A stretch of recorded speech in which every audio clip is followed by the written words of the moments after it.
আজ আপনাদের সাথে একটি রান্নার ব্লগ শেয়ার করব। তো দেখুন, বাজার থেকে মূলো কিনে এনেছিল। তো মূলোর সাথে তো পাতাগুলোও থাকে। তো ভাবলাম পাতাগুলো ফেলে না দিয়ে আজকে ভাজা বানাবো। তো বাড়িতে মা বানাতো মূলো পাতা ভাজা। তো অল্প চিনি দিয়ে মিষ্টি মিষ্টি করে খেতে ভালোই লাগতো। তো সেটাই বানাবো। তার জন্য মূলো পাতাগুলোকে প্রথমে ছোট ছোট করে কেটে নিচ্ছি।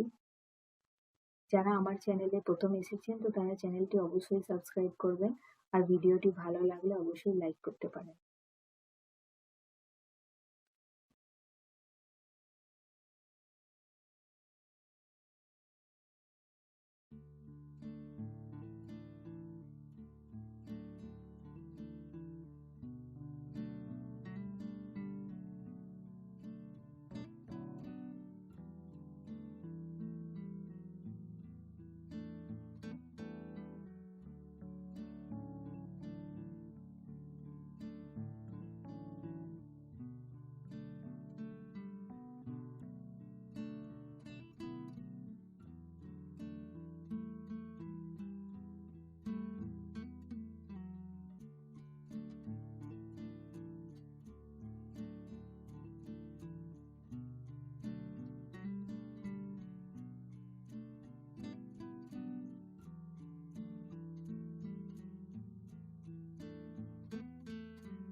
মূলো পাতাগুলো কাটা হয়ে গেছে। এরপর মাংস বানানোর জন্য আলুগুলোকে ছাড়িয়ে নিচ্ছি।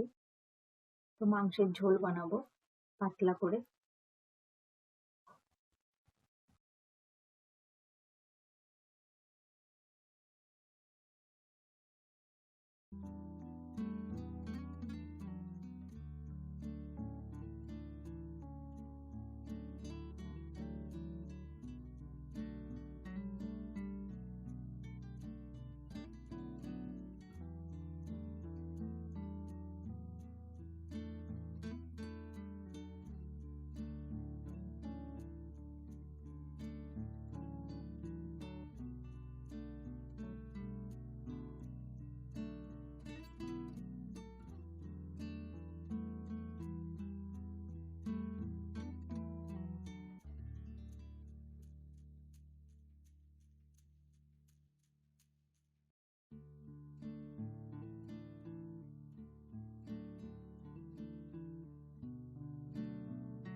তো পেঁয়াজ তো স্লাইস করে কাটা হয়ে গেছে, আর এদিকে লঙ্কাও কেটে রেখেছি কুচি করে।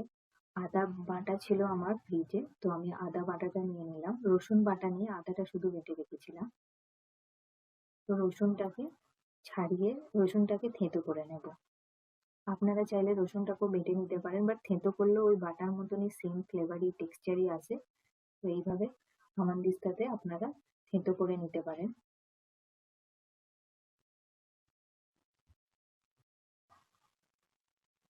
তো রসুনের সাথে আমি একটা এলাচ আর 3টে লবঙ্গকেও একসাথে একটু থেঁতো করে নেব।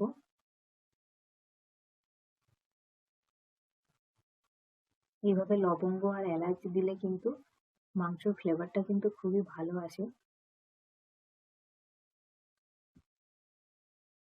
আর এদিকে চিকেন আমি বার করে রেখেছি।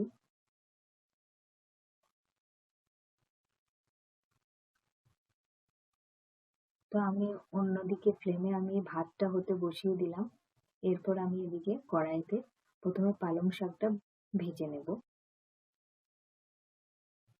তো কড়াইয়ে সর্ষের তেল দিয়েছি, এরপর দিলাম একটা শুকনো লঙ্কা ছোট ফোড়ন হিসাবে দিলাম, আর তার সাথে অল্প সর্ষে ফোড়ন দিলাম। আপনারা চাইলে কালো সর্ষেটাও দিতে পারেন, আমার কাছে কালোটা ছিল না, হলুদটা ছিল, তো ওটাই দিলাম। আর এরপর মূলো পাতা কুচিগুলো দিয়ে হালকা করে নেড়ে চেড়ে দেবো।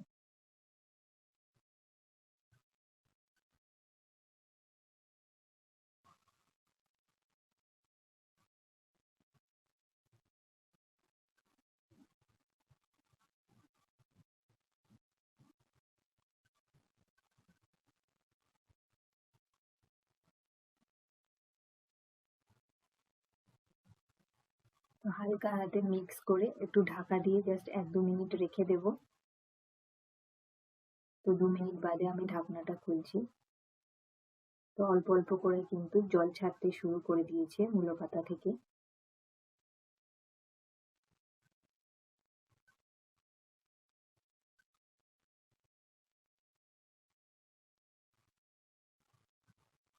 আবার নেড়ে চেড়ে আমি ঢাকা দিয়ে দিলাম আরো কিছুক্ষণ। আরো 2-3 মিনিটের মতো ঢাকা দিয়েছিলাম, যাতে মূলোর যে ডাঁটিগুলো আছে, মানে পাতার ডাঁটিগুলো, সেগুলো অল্প শক্ত থাকে। ঢাকা দিয়ে ভাজলে সেদ্ধ হয়ে যাবে ভালো করে। এরপর পরিমাণ মতো নুন দিয়ে দিলাম।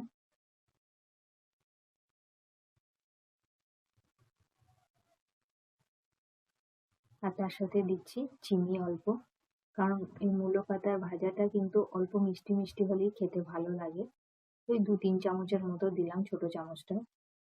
এবার ভালোভাবে মিক্স করে দিচ্ছি।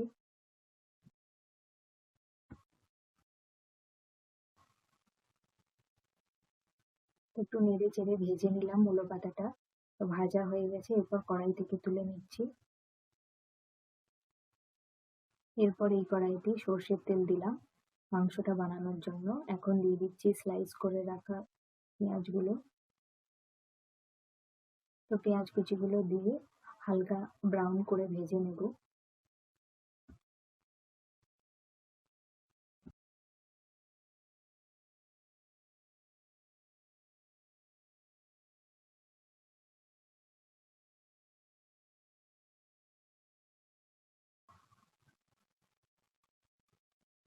তো দেখুন পেঁয়াজ কুচিগুলো অল্প ভাজা হয়েছে, এই সময়তে আমি দিয়ে দিলাম লঙ্কা কুচি, আর তার সাথে আমি দিলাম আদাটা, আর তার সাথে দিয়ে দেব রসুন আর গরম মশলা যেটা আমি থেতলে রেখেছিলাম, তো ওটাও আমি দিয়ে দিচ্ছি। তো পেঁয়াজের সাথেই একসাথে ভেজে নেব।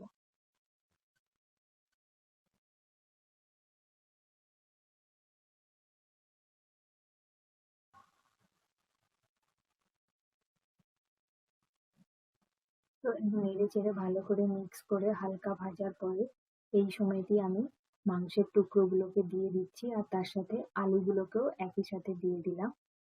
এরপর ভালো করে নেড়ে চেড়ে নিয়ে একটু মাংস আর আলুটাকেও ভাজা ভাজা করে নেব একসাথে।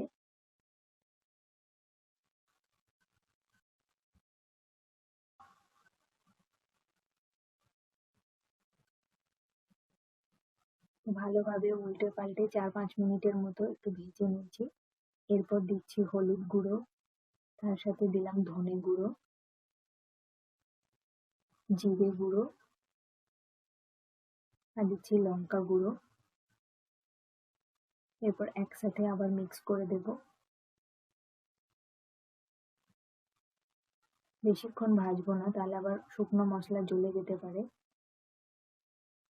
তো 1 মিনিটের মতো একটু নাড়াচাড়া করে কষিয়ে নিলাম। এরপর যেটাতে আমি রসুন থেতড়েছিলাম ওটিও অল্প করে জল দিয়ে, ওই ধোয়া জলটা আমি দিয়ে দিলাম, যাতে শুকনো মশলাগুলো জ্বলে না যায়।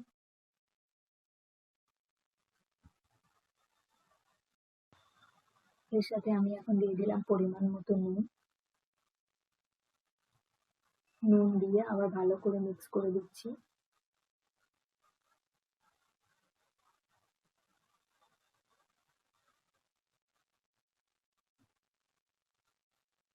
এরপর ঢাকা দিয়ে কিছুক্ষণ কষিয়ে নেব।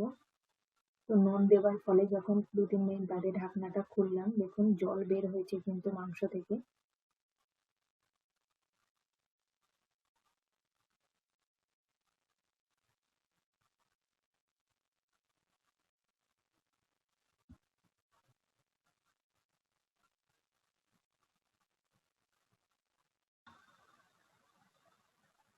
এরপর দিয়ে দিচ্ছি পরিমাণ মতন জল।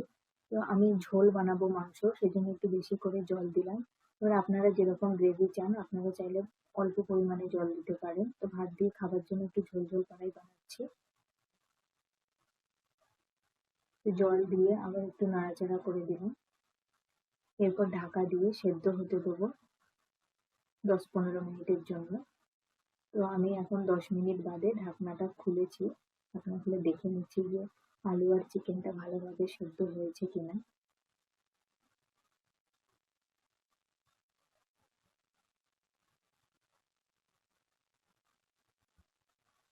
এখনো পুরোপুরি সেদ্ধ হয়নি, তাই ঢাকা দিয়ে আরো ৫ মিনিট হতে দেবো। ৫ মিনিট বাদে আবার ঢাকনাটা খুললাম।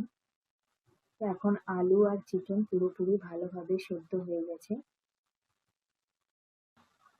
এখন আমি গ্যাসের ফ্লেমটা অফ করে ঢাকা দিয়ে ৪-৫ মিনিটের জন্য স্ট্যান্ডিং টাইমে রেখে দেবো, তারপরে সার্ভ করবো। ৫ মিনিট বাদে আমি ঢাকনাটা খুলছি। তো দেখতেই পাচ্ছেন একদম সিম্পল ভাবে মাংসের ঝোল রেডি হয়ে গেছে। তো এখন আমি সার্ভ করছি। তো এভাবে একদম সিম্পল ভাবে মাংসের ঝোল কিন্তু রবিবারের দুপুরে বা যেকোনো দিন বানিয়ে একবার ট্রাই করে দেখতে পারেন।